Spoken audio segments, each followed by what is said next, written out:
Welcome to Catholic News World.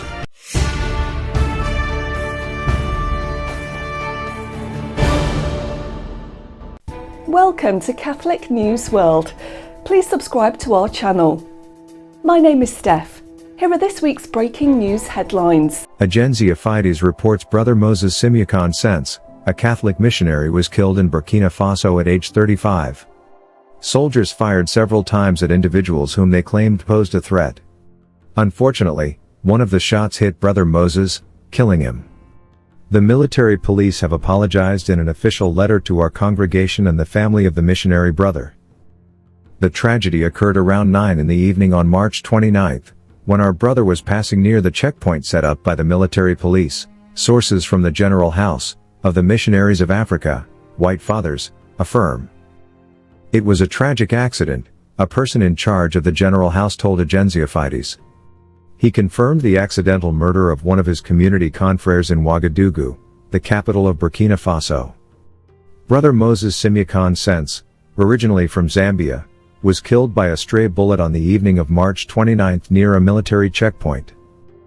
Since 2015, Burkina Faso has been going through a phase of serious political instability due to the violence of jihadist groups present in several areas, which has caused at least 10,000 deaths, civilian and military, and some 2 million displaced people.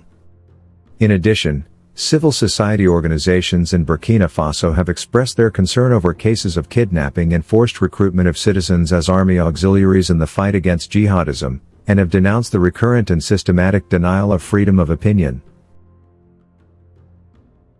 China appointed a new bishop of Shanghai without Vatican approval. The investiture comes with a letter from the Council of Chinese Bishops, a body not recognized by the Holy See and linked to the Communist Party. Vatican News released on April 4 that the prelate was transferred from the Diocese of Hainan. The director of the Holy See press office, Matteo Bruni, has said, "The Holy See was informed a few days ago of the Chinese authorities' decision. For the moment there is nothing to say about the Holy See's assessment." The Holy See had been informed of the transfer of the bishop and learned from the media of the installation this morning, the director of the Holy See press office reported in a communication to journalists. The new pastor promises to continue with the Sinicization of Catholicism in China. Monsignor Shen Bin is the new bishop of Shanghai and was installed as revealed by Asia News. The letter of appointment came from the Council of Chinese Bishops, of which Monsignor Shen is the head. The origin of the installation would indicate that the official Chinese Church did not agree on the choice with the Vatican. Vatican sources have told Asia News that the appointment is unilateral, without papal approval. Indirect confirmation also comes from the Catholic faithful in China, who have expressed sadness at the installation, which they say came without the Pope's mandate, a source of great upset for the Catholic community in Shanghai. According to the Sino-Vatican Agreement of 2018, later renewed in October 2020 and 2022, the choice of the new Chinese bishop should be shared by the Holy See and the Beijing authorities. In November, the Vatican had denounced the violation of the agreement by the Chinese authorities with the appointment of Bishop John Peng Wizhao as auxiliary bishop of the Diocese of Jiangxi. Now the issue of the Diocese of Hainan, Jiangsu, of which Monsignor Shen was the pastor, an ordination that came with papal recognition in 2010, is also open. As circulated on the Chinese messaging site WeChat, Monsignor Shen said today that he will continue the tradition of patriotism and love for the Church in Shanghai. In fact, the bishopric of Shanghai had been vacant for 10 years. The bishop recognized by the Vatican and the government, Bishop Ma Daqin, is under house arrest in Sheshan Seminary for daring to resign from the Patriotic Association immediately after his episcopal ordination. Although he later returned to the CCP dependent body, the government did not want to recognize him as bishop of the diocese. Pope Francis was discharged from the hospital on Saturday, April 1. Vatican News reports that the Pope was released in the morning, following a brief hospital stay that involved scheduled tests and treatment for bronchitis. Pope Francis celebrated an outdoor Palm Sunday Mass the next day, with 60,000 people attending. In his homily, he asked, "Christ took this to the cross, taking upon himself the sin of the world. Why? Then, the Pope explained that he did it for us. On Holy Thursday, The Pope celebrated the Chrism Mass with 1,800 priests and many faithful. The Chrism Mass remembers the institution of the priesthood and the Eucharist. Pope Francis, in his homily said, "We need to say every day, 'Come to the Holy Spirit,' and on the birthday of the priesthood, to recognize that He is at the origin of our ministry." In the evening of Holy Thursday, the Pope traveled to a youth prison in Rome. There, he celebrated Mass and washed the feet of 12 young prisoners.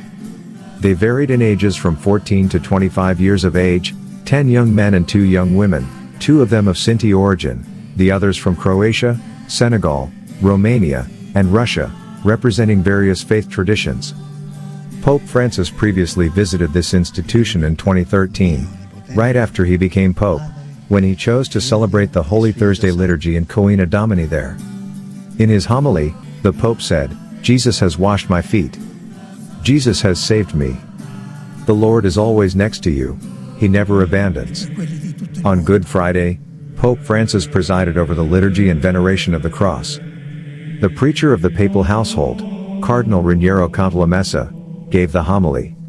The Pope did not attend the traditional way of the cross at the Colosseum due to the cold and his delicate health condition. Church leaders of the Holy Land call for greater security in Holy Week after several attacks. In the message of the patriarchs and heads of churches in Jerusalem, released on the 31st of March 2023, they call for greater security during Holy Week. There have been several attacks in different parts of the Holy Land at Christian sites. They wrote, "We the patriarchs and heads of the churches in Jerusalem, convey our Easter greetings from the holy city of the resurrection to faithful Christians around the world, both far and near. It was from here in Jerusalem that the angel first greeted the women at the empty tomb, proclaiming, 'Do not be afraid.' And it was from here that the risen Lord calmed the fears of his disciples as they hid behind closed doors, saying to them, 'Peace be with you,' and breathing upon them the Holy Spirit." From those first encounters until today, the fulfillment of God's promise in the risen Christ has remained the Easter message.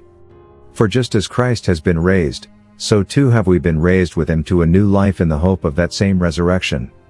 As the Apostle Peter would later write, Christ's resurrection offers us a new birth into a living hope. That hope would sustain the apostles and early Christians through many trials and tribulations, giving them the strength to endure with joy, dignity, and grace. "In this you rejoice," continued Peter, "even if now for a little while you have had to suffer various trials, so that the genuineness of your faith may be found to result in praise and glory and honor when Jesus Christ is revealed." These words both encourage and empower us during these tumultuous times, when our own faith continues to be tested.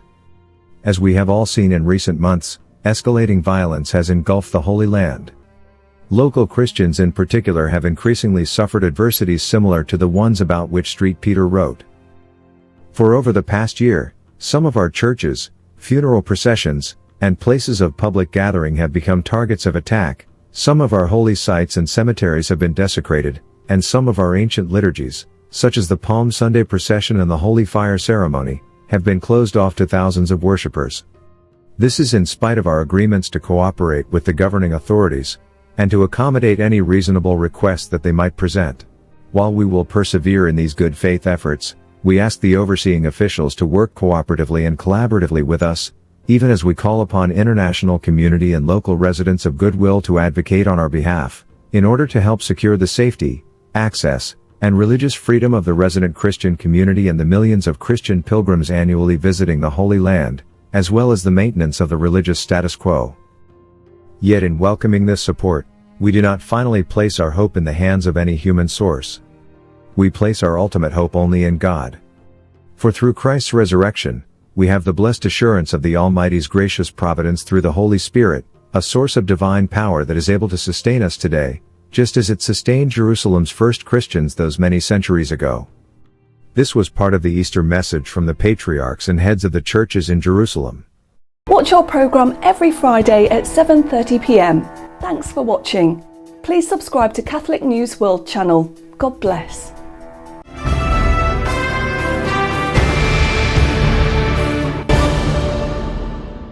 Please subscribe to Catholic News World's YouTube channel. Thanks and God bless.